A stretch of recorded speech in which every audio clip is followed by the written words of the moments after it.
दक्ष police news, पहिले खाकी मग बाकी। पालघर जिल्ह्यात बेरोजगार तरुणांना नोकरीचा आमिष दाखवून मोठ्या प्रमाणात फसवणूक केल्याचा धक्कादायक प्रकार समोर आलाय। नोकरी मिळवून देण्याचं आश्वासन देत काही भामट्यांनी अनेक युवकांकडून लाखो रुपये उकळल्याचा आरोप पीडितांकडून करण्यात आलाय। संबंधितांनी खाजगी कंपनी किंवा परदेशात नोकरी मिळवून देण्याचं आमिष दाखवत युवकांकडून अर्ज शुल्क, प्रोसेसिंग फी, ट्रेनिंग फी अशा विविध नावाखाली पैसे घेतले।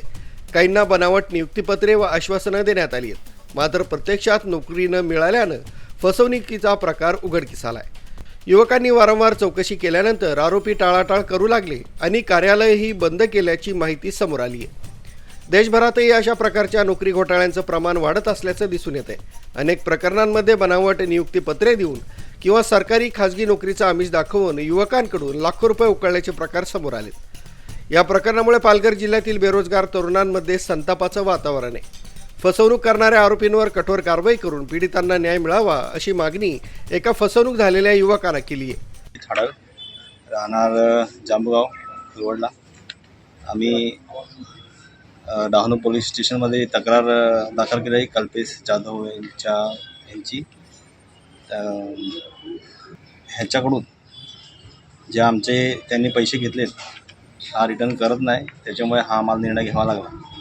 किती तारखेपासून त्यांना पैसे दिले होते? किती दिवस झाले, किती महिने झाले? आता वर्ष होणार, म्हणजे गेल्या जून महिन्यापासून ते आता हा जून महिना, आता एप्रिल महिना चालू, तेव्हापासून हे 11 महिने झाले पूर्ण।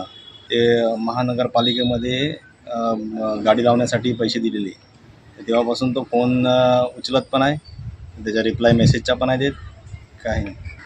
मी सर्व 20 मुलं आहेत, त्यांनी सर्वांनी 18 कोणी 26,000 रुपये असे दिले।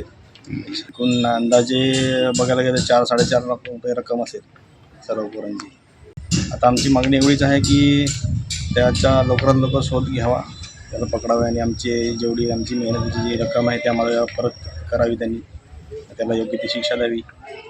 नोकरीच्या नावाखाली सुरू असलेल्या अशा फसवणूक रॅकेटवर पोलिसांनी तातडीनं कारवाई करून यामागील संपूर्ण जाळं उघड करण्याची गरज व्यक्त केली आहे। नोकरीच्या आमिषानं होणाऱ्या फसवणुकीपासून सावध राहण्याचं आवाहन प्रशासनाकडूनही करण्यात येत असून संशयास्पद भरती प्रक्रियेची माहिती तत्काळ पोलिसांना देण्याचं आवाहन करण्यात आलंय। न्यूज ब्युरो, दक्ष पोलीस न्यूज।